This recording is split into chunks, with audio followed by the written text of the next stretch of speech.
Well, welcome back there to the drawing database, Professor Marc Leone this morning, and we're going to be looking at spending 15 minutes with the drawings of Sir Anthony Van Dyck, who was a Flemish painter or Belgian region, Netherlandish region, Low Country region, if you will, painter born in 1599 and then died in 1641, which puts him, for his work, in more of a position of the baroque or after the Renaissance painter.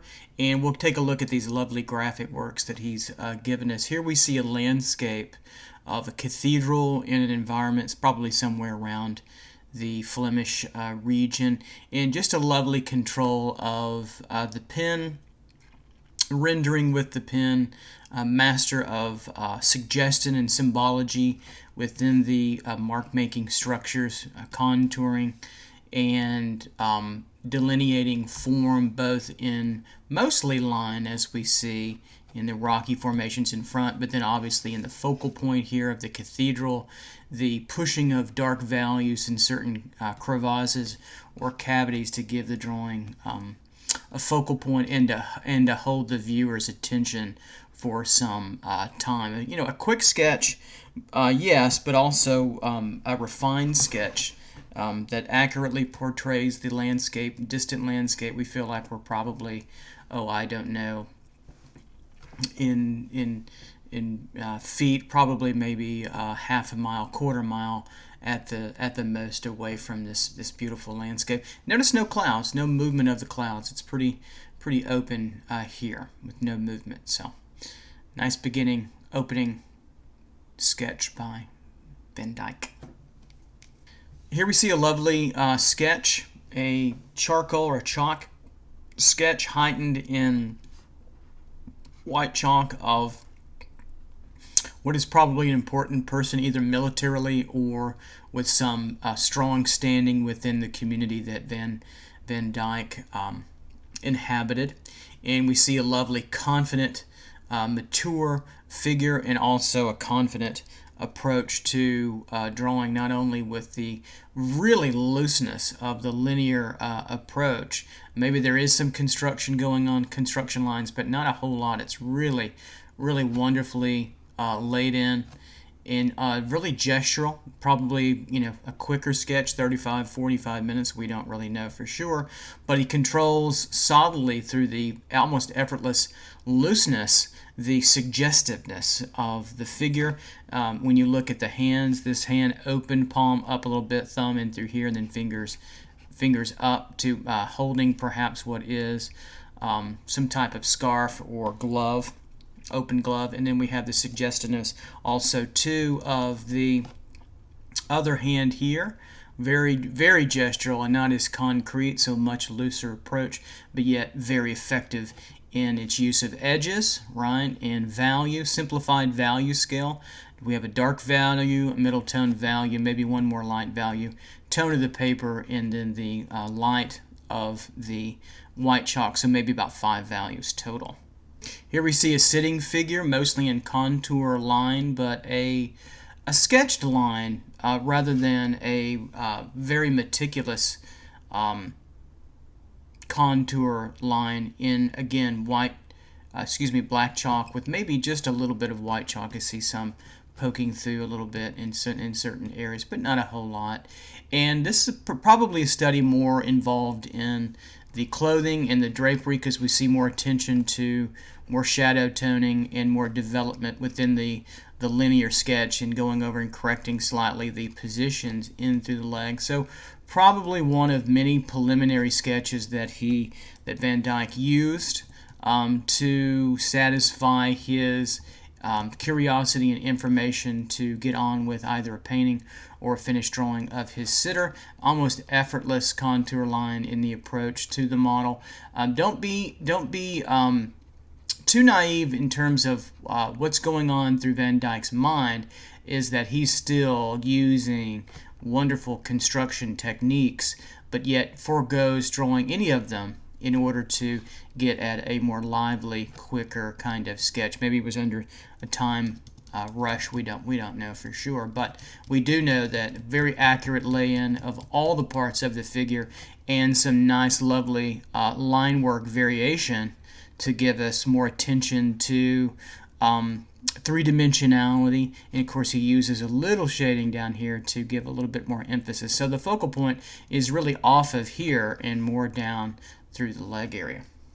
One of my favorite sketches by Van Dyck, the beautiful gesture of powerful horse in rider with the horse rearing up, where horses can be trained, especially in Spain, to do that particular type of walking. We have an attendant here, very gesturally laid in, and then we have the master, very typical look, riding the horse with the powerful haunches of the horse facing us, the head behind us, and then the rider, all of them moving in this particular direction except for the rider moving back towards the viewer and then giving us the profile, or actually three-quarter head to give us the final portrait, to give us a sense of the power and the control and the importance that this sitter had. And we see in the drawing, looks like an ink drawing, fountain pen drawing, beautiful control of the forms of all three of the models. It's probably assumed that the horse was drawn from memory, perhaps from other studies. This is probably drawn from imagination, and then also from maybe imagination until we get to the top parts of the figure and we get more of the finality of the portrait with Van Dyck here at the top, and then the just absolutely loose gestural quality of the marks. He doesn't fuss with a lot of too much detail, but his suggestivity is what really draws us to the action. The horse's tail, with just enough going on in the mane, or the tail, to give us some movement, and then the placing of the legs in different positions. Most students balk at that. They don't like these extra lines, and I say make more lines and figure out your positions, just like we see from, in this example, Van Dyck, to get at a better positioning. Remember, drawings were used as preparatory studies, and they weren't meant to be seen by anybody. So we're fortunate that they survived, and we get a chance to look at them daily and observe them, draw from them, and learn from them, just like Van Dyck's predecessors had revealed to him. Here we see a change of media. We see ink and brush. So we see water-soluble ink here in a tumultuous scene. Lovely composition. The high-ranging focal point here coming through the horse tilted, so we have this lovely curve that makes a lovely circle in through here to get us moving through this angel. Maybe there's a crowning in through here, or a conquering for some kind of religious purpose or crusade. I don't know for sure. Not an art historian in that sense. And then we get the perhaps the saving of these individuals, or they're being trampled, I don't know, but their conclusive rhythm flows in through here, and we come back through this way. So we have this lovely direction of composition and curves, almost like a figure eight symbology. Let me get all this out of here, and then we can get to the drawing. So what we notice in the drawing, we notice the light source coming from the top left, again, theatrical, baroque, or Renaissance lining, and we see a lay-in of the parts of all of the elements of the drawing, all the figures in the horse in the background, in a brush, probably a smaller brush, or at least on the tip of the brush. You can have a pretty full brush loaded up that's pretty large and wide, but the better brushes, especially Winsor Newton, will come to a point. You can kind of lick on them a little bit, or it sounds strange, but you can kind of suck it, turn it around with your mouth, and get the point to a very fine tip. So in one stroking, you can get very thin marks, and then you get thicker marks that get you broader strokes. And so the better brush is important to use. In my opinion, I teach my students to really don't skimp on brushes, but rather perhaps the painting or ink media, you can be a little cheaper with that. So point being, we see the lay-in, the linear lay-in, the fine points of the line through the staff, the hand, parts of the horse's neck, the linear drawing. Then I'm assuming after that dries, Van Dyck comes back with filling in darker value shadow tone, probably fills in all the shadow places with a one medium value tone, lets that dry, then heightens everything else with the darker tone. So this is very much kind of a separated, stepped drawing, but the effect, when we see the effect, is extraordinarily provocative, complex, and yet derived from a very simple kind of arrangement. If you notice the angel, she seems less developed than the rider and the people down below, with less value going on, but no less sophisticated in the gesturing, the drawing quality, and the sophistication of scale and proportion, the wings, etc. Just a classic, masterful technique in drawing from Van Dyck.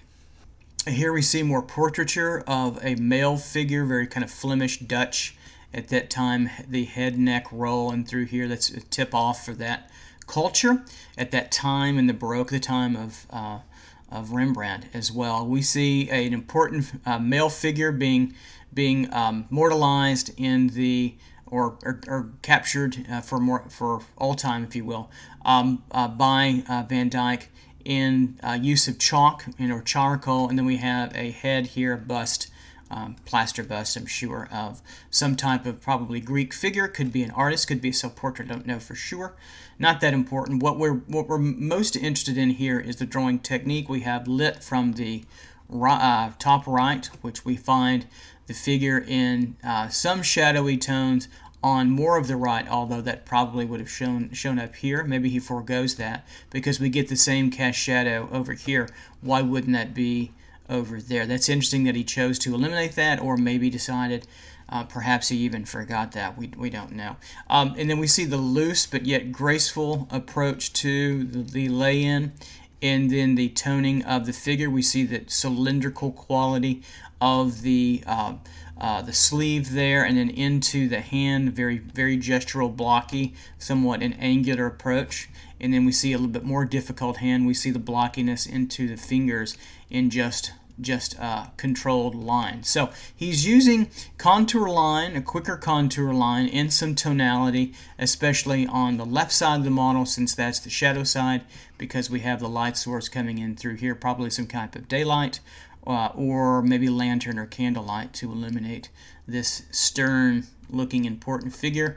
And of course we see the wonderful control of all the features of the male here in the head, and excellent control, and again another masterful control of all the anatomy that goes into excellent drawing.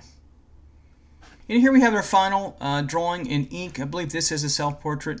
Very loose, very quick, but dense and dark on the left side of the model. So we see that the light source is indeed coming from the right side onto the model. We see a classic blocky type structure for the head, as we see the front plane here, and then the side plane in tonality, in very rich dark ink passages. He could have possibly rendered those deeper parts in a brush, but for the most part I see that there's a pen nib throughout here, and he puts the hand kind of raised in the sleeve, resting on some kind of device, chair device over in through here. Very gestural, very loose, very quick.